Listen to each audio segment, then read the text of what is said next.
జన్మంతా అత్తారింట్లో పట్టులు దులుపుకు బతికైనా పెళ్ళాంతో తిట్టులు తింటూ జీవించేసేనా.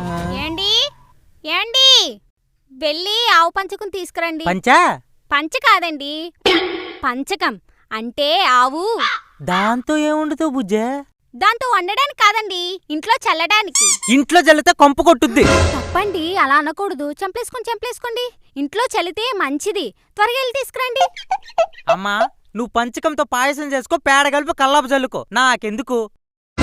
నేను మాత్రం వెళ్ళను. ఎందుకెళ్ళవు? బుజ్జి, మీ ఊర్లో నాకేం తెలుసే. ఇప్పుడు ఏ గుడ్లు సౌడ దగ్గరికి వెళ్ళను. ఏ ముడ్డు ముందు పట్టుకుని పొయ్యారే పొయ్యా వచ్చి ఇంట్లో చల్లుకుంటున్నాయ్యా అని పాటలు పాడుకుంటూ తిరగనా? నాకు అదంతా తెలీదు. తెస్తారా తేరా? బుజ్జి, అది కాదే. అదే గాని మీ అమ్మే గాని బతుకుంటే ఈ అన్ని పనులు వద్దే, నేను పోతానే. ఆ చెంపిటి మిమ్మల్ని అడుక్కునే బదులు ఆవును బదులు అడుకుంటూ బెటరు. చైనా బతుకు. డాడీ, అమ్మ పేరు వాడి భలే ఆడిస్తున్న వాళ్ళుని. It's an attitude pongal.